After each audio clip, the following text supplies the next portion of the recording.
back to the Countering Climate Skepticism podcast. This is the podcast where we discuss and counter the arguments given by climate change skeptics and deniers. We explain the truth behind climate change and unpick the factual reality from the sensationalist climate skeptic arguments you might see on social media or in the news. We aim to help you challenge any climate denial arguments you might come across. My name is John Rainier, a history teacher, and I am joined by my co-host Mark Prosser, a climate scientist who has recently finished his PhD and is now visiting friends in Japan. How is it over there, Mark? Well, two ways I can answer that, John. The first is that it's bloody hot here. It's like Really? it's like 36 degrees or 37 degrees. Oh, bloody hell. And on top of that, it's a sort of like humid heat as well. So, and that makes it like even worse. So like once I was in Spain and it was like 43 degrees, but it was like really dry. And I was like, this isn't that hot. You know, I didn't feel that hot because I was used to sort of the what it's like over here when it's really humid. And so it's just really, indoors it's okay. You got aircon on all the time, so you can just about. But whenever you just go out the door, it's just like, you know, you get hit by a wall of humid heat. Oh, wow. Yeah, like, I mean, back home in England, it's a typical summer in that it's completely overcast and it has been raining quite a bit as well. Yes. But it's still warm enough for you to be out in a T-shirt. Okay. But it's probably only about 18 or 19. Right, okay. Yeah. But yeah, my mum's complaining that, like, summer doesn't appear to be coming, you know. Or that was a bit before, but, like, now it's a bit warmer than it was. Is it a bit warmer than it was? Yeah, I mean, we've had about 2 or 3 days of genuinely nice weather. Okay. But, I mean, the summer holidays have just started, so I'm off now being a teacher. And it's literally just rained since that started, so that's always the way. Yes. Now, the weather, hey? It's not like the climate that's predictable, you know? No. Yeah. How are you, John, anyway? Like, how have you been? Yeah, well, I'm good. You know, I mean, like, as I was mentioning before we started recording, our camper van has just broken down a few days before we're due to go away in holiday in it. But, you know, maybe there's a bit of karma coming in here of us driving our diesel camper van across the continent. I see. You're doing a pro-climate podcast, so this should give you plus karma points. Yeah, absolutely. I'll just stay at home being boring.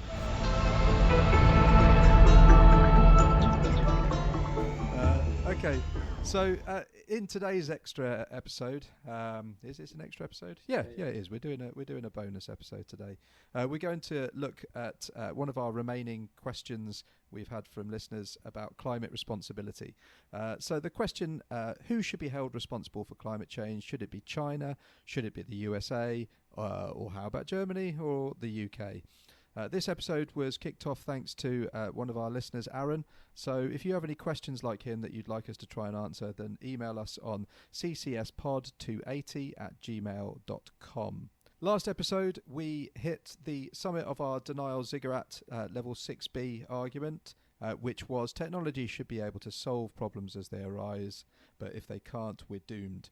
We thought we'd shelve Aaron's responsibility question until after that episode, seeing as the finger-pointing game that's inherent in Aaron's question that happens with climate change is pretty much related to the argument that we're doomed idea, so we thought we'd link them directly in. Okay, so let's jump straight into this. So Aaron's question in full. If I may request an episode, I'd love to if you guys could talk about climate responsibility from a global perspective. For example, in Germany, you hear so often that we only produce 2% of global emissions, so why should we change for such a small number? But I suspect that's just emissions of production rather than consumption, and there must be many further complications that make that number spurious. Yes. So I agree with Aaron that this, but our country's only 2% argument is a common talking point among climate denialists.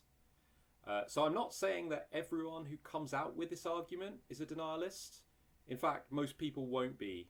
And you'll be able to tell who is who because for those that aren't denialist, once you've explained some of the problems with this argument, they'll largely be convinced and won't continue to bang on about it. But for the purposes of this response to that argument, I'll assume here that we're dealing with a climate denier. So there's this great website, the link in the show notes, called Our World in Data, with lots of interactive maps and also maps that change over time from the beginning of the Industrial Revolution, from 1750 all the way to the present.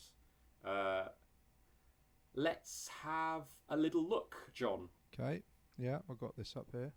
Cool. So, according to this website, the share of CO2 emissions from Germany is indeed less than 2%. So it's 1.79% of global emissions. And if you look at the US is 13.6%, and China is 30.7%. So just by percentage of tons. So for Germany, that's 665 million tons. Yeah. But for the US, it's 5 billion tons. And for China, it's 11.4 billion tons. Yes, extremely large numbers, eh? So at a teensy 1.8%, why should Germany have to do anything to do with climate change or to solve this problem, John? Why? I mean, it's such a small number, right? Is it something to do with per capita? If you break it down by per capita, it's still significant? Yeah, that's a very good point. And I'll come back to that in a bit. But yeah, so just sort of going about this question a bit more systematically, there's so many things that jump out at me as being wrong with this particular take. And maybe different people will think different arguments against it are better than others. So hear them all and then take your pick of what you think works best as an argument against this 2%, why should we have to do anything kind of argument that you hear quite often. But like before I go into it, I guess in his question, Aaron mentioned something about production versus consumption emissions. Do you have any idea what those are, John? Emissions created by the production of materials like concrete, like we talked about a few episodes ago, or consumption from use, for example, like burning fossil fuels for transportation. Yeah, so that's along the right lines. Just one example, John. The computer that I'm using at the moment, many parts of it are presumably manufactured in China. So when accounting for the emissions involved in this computer, am I responsible for them since I am consuming the product, or is China responsible for it because China produced it? I would say it's perhaps a bit of both, but predominantly me, because I prefer consumption emissions accounting. So Aaron is a bit suspicious that this 2% number is artificially low by just counting production emissions rather than perhaps the more honest consumption emissions. To my surprise, every time I've seen a consumption map versus a production emissions map, the difference isn't as big as I thought it would be. So if you look at the higher consumption emissions, it is about, from memory, I think it's like no more than 50% higher than production emissions would be for places like, America and Europe, and those sorts of places, and possibly even lower than 50%. So whereas before I saw the actual data, I would have thought that consumption emissions might be like a factor of 2 or 3 greater than production emissions. So for this reason, I don't think this is the best angle of dealing with this argument. Like, we only produce 2%, so why should we have to do anything? Because even if we did take it being 50% higher, if we did it by consumption emissions, that would only take us from like 2% to 3%. So I don't think this is the best angle. So for me, first and foremost, I would start by saying that climate change is a global problem, and therefore every nation needs to do their bit. So some nations are bigger and they need to do more. Some nations are smaller and they need to do not so much. But everyone needs to do their bit. You really see that as well from the map, with just the fact that things are spread so thinly with the share of emissions. So yeah, obviously China is absolutely massive with 30% of the emissions total, but they've got like 1 billion people in the country, so you'd expect them to be a significant portion of it. America is only 13%, Russia is only 4.5%, the UK is only 0.86%, and it just shows just how much all of these emissions are just shared across the whole of the globe. When you've got 195 countries in the world, it's not going to be something that just one or two countries doing something about it is going to fix. Yeah, that's absolutely right, John. So there's huge numbers of countries in the world, and even China that's got the biggest share of emissions. It only gets up to 30%, and yeah, like all sorts of countries need to sort of get involved in the effort to sort of deal with climate change. We can't, there are a few big players obviously, but everyone needs to do their bit. Yeah, and because if wealthy developed countries like Germany turn around and say, like, why should we do anything? This kind of like negative attitude. Do you think we'll be able to convince China and India, sort of developing countries, that they need to do their bit? Absolutely not. Like what'll happen is we'll quickly spiral into if you rich countries aren't going to do anything, then why the hell should we? A vicious cycle. So as far as I'm concerned, such arguments, why should we do anything because we're only such a small proportion of the problem, these are kind of like pro-death spiral arguments. Even if like 50% of countries made no effort, I would still like my country, the UK, to have been in the top 50% that did. I want my nation to rise to the challenge, not cower away from it, to be a laggard, Also, if you think about it, you have more power. What little power you do as an individual, you certainly have more power to influence your own country's policy than you do to influence China's policy, for instance. So also I object somewhat to the framing of the denier here with their what about China comment. Do you think since Germany emits roughly 2% of the CO2 emissions, it is responsible for just 2% of the problem, John? Well, I don't know really. I don't know enough about the emissions of individual countries, but I imagine that throughout history, with being a country that industrialised quite early, that Germany's percentage throughout history would be much higher, much like Britain's is. Yeah, absolutely. Carbon dioxide, like once emitted into the atmosphere, tends to stay there for hundreds of years. And it's the accumulative amount of carbon dioxide that dictates how much the temperatures rise by, not the amount given out in any 1 year. So again, there's a good map on that website, which shows cumulative emissions of countries through time. And if you run it forward to the present, Germany's cumulative emissions become roughly 5%. So that's 2.5 times more than the previous number. And China's have dropped down to 15%. And then America... Oh, wow. So half, yeah. And then America's, just for reference, are 24%. And that seems more in line with China's population as a percentage of the world, whereas it actually shows that America is still significantly above the average percentage for population. Yes, yeah. I mean, I'm going to go on in a minute to talk about sort of per capita, which is what you're saying about the numbers of people in China versus the number of people in Germany.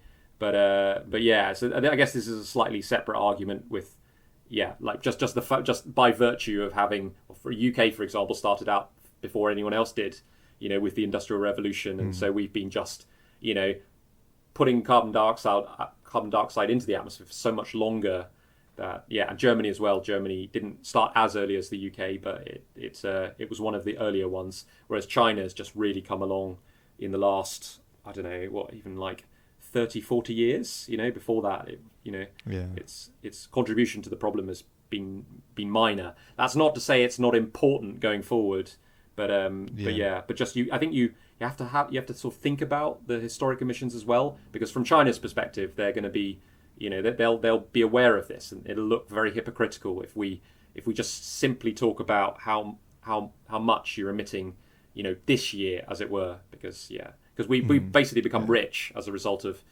development over this long period. So they will see that, and they will think we're a bit hypocritical if we don't at least appreciate this. The skeptic might argue here that UK and Germany were unaware of the negative warming effects of CO2 for at least 200 years. So perhaps they shouldn't be held so responsible prior to 1950, say. And this, they may have a point here, but in any case, I still think this adds rather than takes away from the case that developed countries like the US and Europe should be in the top 50% of countries in terms of making an effort in regards to dealing with the climate change problem, not shying away from their own responsibility and their own bit. I mean, if we're responsible for 2% of the emissions, then we should try and reduce that to 1.5 or 1 or whatever. So anyway, coming back to, I guess, the argument you were making earlier, John. So in addition to this cumulative reason, the cumulative carbon dioxide emissions reason, you mentioned that 2% might not adequately represent Germany's contribution to the climate problem if you look at emissions per person. Germany is also around 8 tons per person. And for reference, America is 15 tons per person. So Americans are typically twice as carbon intensive as Europeans or Chinese. So a quick ABC question for you, John. Are there 1.7 times as many Chinese people as Germans? B, 7 times as many Chinese people as Germans? Or C, 17 times as many Chinese people as Germans? Well, I was going to say 7 times, but actually I imagine it's probably even larger than that. So I'm going to go for C, 17 times. Absolutely correct. Yeah, there are 17 times more Chinese people than Germans. Rather coincidentally, there are 17 times more emissions from China. So you go back to the original statistic of China. Oh, right. Okay. China being 30% of the global emissions, and Germany being 2% or just below 2%. So that just happens to be 17 times, and there's 17 times more people. So it's just a bit rich of a German to be saying to a Chinese person, "Hey, we both emit 8 tons per person, but you're the one, not me. But you need to do stuff about it." Yeah. Exactly. Yeah. For what it's worth, the country average emissions per person stat also annoys me, as there will be individuals in Germany who emit less than 5 tons each. So, maybe some Germans who aren't that rich or whatever, and others who will emit more than 500 tons, So I guess maybe some celebrity or something like that, And same in China, there'll be high emitting Chinese people and very low emitting Chinese people. So if you want to contrive an extra hypocritical situation, you can imagine a 500-ton German person telling an average Chinese person that it is they that needs to cut, the amount of carbon they're emitting or whatever. So basically, I think high emissions individuals from whatever country are the ones who ought to be going on a carbon diet. Yeah. So as a final thought, it's more than possible that once you've discussed these various answers to the question of why should Germany do anything with the denier down the pub, so to speak, you might find that they then shift the goalposts to the classic climate change has happened before and other brain dead takes right at the bottom of the ziggurat.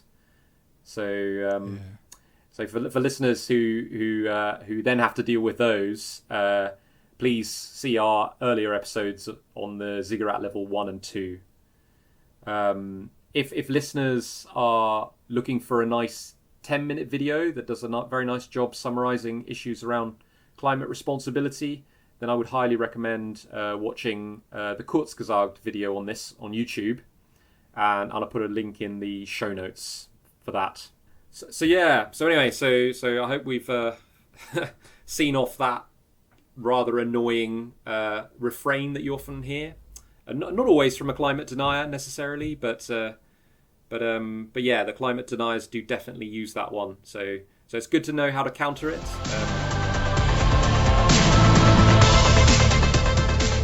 So anyway, John, have you got any good news stories for us? Yeah, I've got quite the collection today. Yeah. So we've got a list of seven different headlines, really. Right, okay. Which, I thought kind of fit in with this kind of general positivity that I think we're experiencing in the UK at the moment. Yeah. When it comes to environmental issues, regardless of people's political background, I think there's no denying that in the last few weeks since we've had a Labour government step in, that there has been a massive escalation in the kind of pro-environment policies. Just in a matter of weeks, we've had the ban on onshore wind farms being lifted. We've had the banning of all new contracts for offshore oil and gas being put in place. So it seems like, it feels to me at least, like we're kind of putting ourselves back in the driving seat of change. Yes. It's heartening to hear that. Funnily enough, I haven't actually been following like what Labour's been doing regarding the environment, but yeah, you hear in other areas of policy that they've been doing lots of proactive stuff, and it's just a massive change, isn't it? Yes. Yeah, it'll be interesting to see what the global ranking is of the UK. Maybe in about 3 or 4 years' time, and see how much it's changed if we have moved up. Because, like you say, it's a source of national pride, the idea of us being the leading light in things. Yes. I know we've not always done that for positive reasons, but here we've got a real opportunity to lead by example in a very positive area.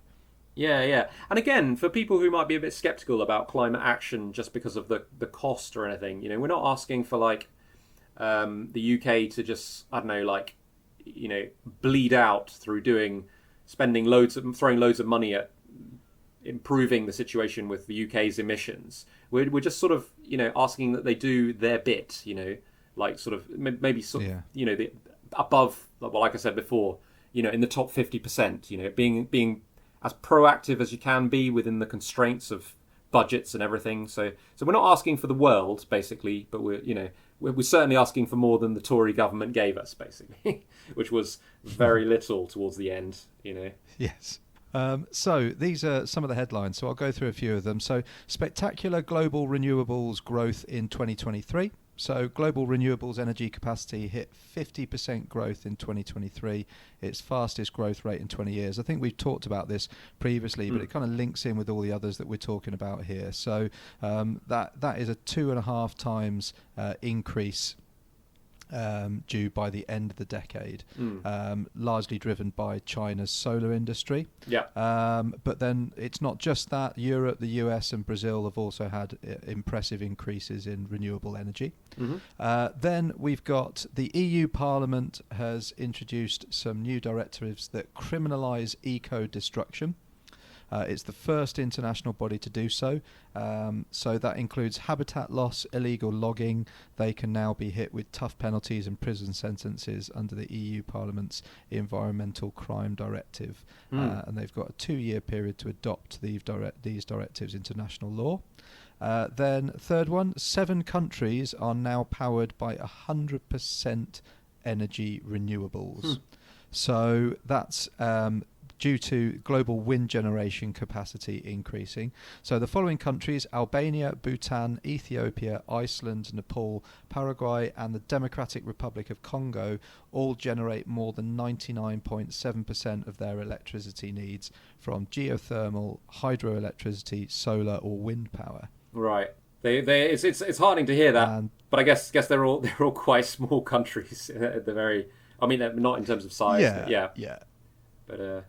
But yeah, and again, I think that's always going to be inevitable, isn't it? That smaller countries are maybe going to be able to find that an easier thing to adapt to, particularly if a lot of their energy consumption is already in that kind of area. Some of them might have geographical advantages that allow them to do that more easily.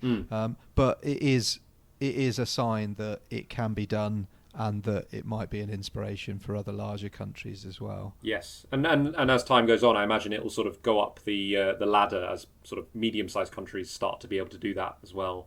Hopefully before too long. Yeah.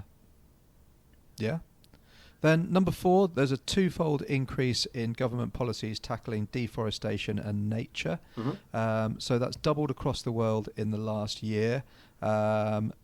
But, I mean, there is a little bit of a downside to this, that a lot of the policies are more in line with the 2% warming target than the 1.5. So I think what we're actually seeing here is that there is also just almost like a resignation that, okay, 2 degrees is reasonable, that's attainable, let's aim for that rather than 1.5. So made my own good news story a negative there. Then the world's largest offshore wind farm is at full capacity. So this is in the North Sea. It's the equivalent to 64,000 soccer pitches. It's the world's largest offshore wind farm, called Hornsea 2. It has 165 turbines, and it's now operating at full capacity. So it's about 90 kilometres from our Yorkshire coastline in the UK, and it generates, I presume, is this 1,300 million watts, which is enough to supply clean energy to 1.4 million homes in the UK each year. Brilliant. Yeah, I was just going to say, so I guess the Tories can't have been doing absolutely nothing then. No. I mean, it seems that offshore wind farming is definitely something that has been going full steam ahead. I'm not sure what percentage of homes that is of all the homes in the UK. I'm not sure whether 1.4 million is a significant percentage of households or not. Yeah, no, I was just going to say, well, I mean, I would imagine that this is a guess, but there are 67 million people in the UK. So there might be something like, this is a guess, 30 million homes or something like that. So it's a significant percentage, but yeah. Okay, so sixth story. Yep. European Court finds climate change inaction violates human rights. So the European Court of Human Rights has ruled in favour that 2,500 Swiss women have sued their government, the Swiss government, for inaction to address climate change, and claimed that it violated their fundamental human rights, which could open the door to other challenges to governments not making action. However, it's not been successful everywhere. There were 6 Portuguese young people who brought it in, or tried to bring it in Portugal, and that was rejected. But it does go to show that individual action is starting to make a change for countries that are not moving quick enough. Yeah. And then last story, so the renewables growth could overtake coal by 2025. So clean renewable energy looks set to become the world's biggest source of power by 2025, overcoming coal, according to the IEA. So renewables are set to account for more than 90% of global electricity expansion over the coming years. Global renewable power capacity is predicted to increase by 2,400 gigawatts between 2022 and 2027. So, a string of things when it comes to renewable energies that shows that we really are moving, ironically, full steam ahead on these. Yes. Okay. When you say over the coming years, did you see where, like what time frame that was, or is it not? I think it was. Okay. Yeah. I think I've seen other things elsewhere that have said that by 2030 it's going to equate to that. Okay, that seems quite ambitious. Okay, all right, fair enough. I would fact check that. I mean, it is talking specifically just about electricity expansion. So obviously there is. Oh, so sorry. So does this mean okay? So when I first saw it, I thought it was like of 90% of global electricity. But if it's electricity expansion, does that mean that like Yeah. So it's basically just the extra electricity we use will be covered by. All new electricity. Right. Okay. Methods are going to be renewable. Yeah. That makes more sense. All right. That was really good. 7 stories. That and a lot of them are very positive. And I guess it's with it being in the UK, like with a new Labour government, with that's proactive on the climate. It's it makes you feel good and hopeful that things might go in a better way, at least for this part of the globe, and that we might pull our weight again where we'd started to falter a little bit. So that's it for this episode. Sorry, I'm switching it up. John usually does this bit, but I thought I'd do it this time. Thank you very much for listening. You can find a link to all the materials we have referenced in this episode in our show notes. We hope you'll join us next time. We're not entirely sure what we're going to do next time, but we've got some thoughts, and just tune in when we upload the episode to see what we're going to do. Maybe we'll do something about the carbon taxes, but that's not for certain yet, although we will get around to doing that at some point. If you want to know more about the Countering Climate Skepticism podcast, check out our website at ccspod.podbean.com.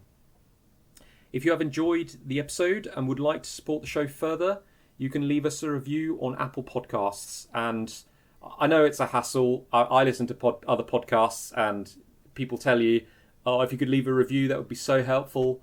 And then I don't bloody go and do it, and it's just, I really should, because, this is what helps like podcasts get more viewers and everything like that. And, we're trying to get noticed like every other podcast. And so if you can, like maybe 2 lines or something like that in an Apple review or whichever platform you subscribe to, that would really be helpful.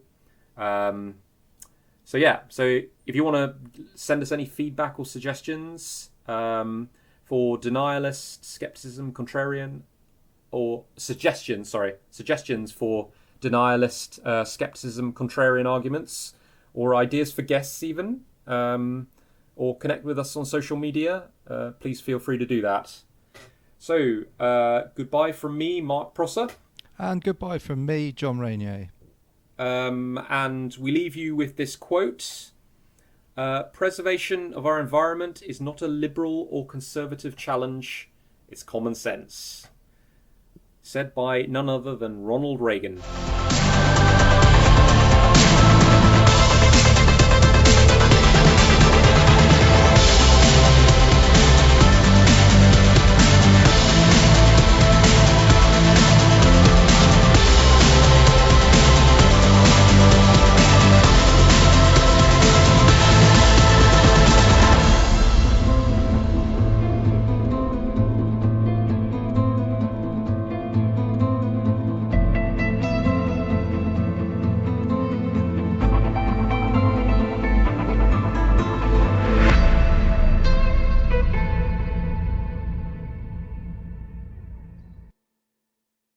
Oh, it's just fucking it's just fucking nonsense. It's not going to work. Oh my god, why doesn't it just fucking work? That's Mark, maybe Mark, the reason why these could you hear me? percentages were kept so hello, low. Hello. Everyone's just talking about production emissions. Abort.